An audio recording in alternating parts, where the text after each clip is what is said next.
This channel does not promote any violent, harmful, or illegal activities. All content provided by this channel is meant for an educational purpose only. करिए 2017 के पहले के उत्तर प्रदेश को हर दूसरे तीसरे दिन दंगा होता था। बहनों और भाइयों, इन दंगाइयों का उपचार ही डंडा है। बिना डंडे के मानेंगे नहीं।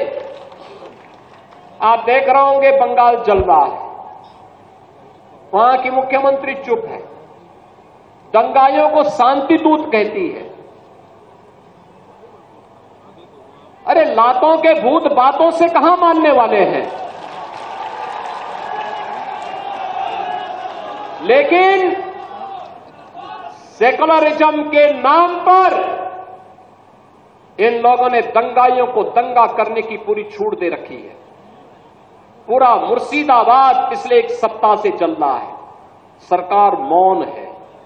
बहनों और भाइयों, इस प्रकार की अराजकता पे लगाम लगनी चाहिए और मैं धन्यवाद दूंगा इस बात के लिए वहां की माननीय न्यायालय को, जिन्होंने वहां पर केंद्रीय बलों की तैनाती करके वहां के अल्पसंख्यक हिंदुओं की सुरक्षा की व्यवस्था करने के लिए कदम उठाया है और आज केंद्रीय बल वहां पर तैनात है। आपने वहां की पीड़ा सुनी होगी।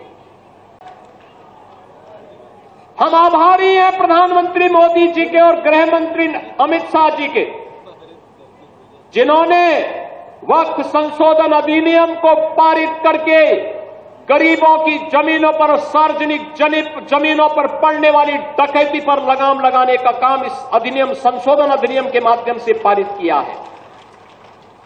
अब ये जमीन जो वापस आएगी, बहनों और भाइयों, इसमें हॉस्पिटल बनेंगे, इनमें गरीबों के लिए मकान बनेंगे, हाई राइज बिल्डिंग बनेगी,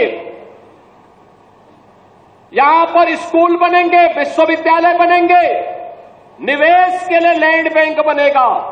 लेकिन किसी को जमीन पर कब्जा करके गुंडागिर्दी करने की छूट अब नहीं मिलेगी।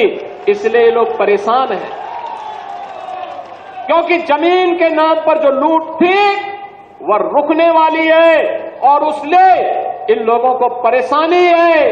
परेशानी इस बात को लेकर के कि अब गुर्गे खाली हो जाएंगे, तो पहले जो जनता को लूटते थे, इनको अब भय है कि इनके द्वारा पाले गए गुर्गे कहीं भस्मासुर हुए तो कहीं अब इन्हीं को न लूटने लग जाएं।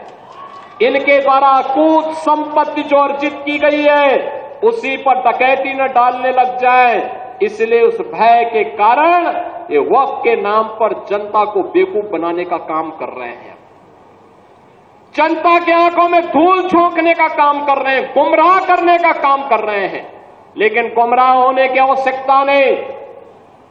हमें देश के संविधान पर, बाबा साहब भीमराव अंबेडकर के द्वारा बनाए गए संविधान पर विश्वास करना है, विकास की प्रक्रिया के साथ जुड़ना है और विकास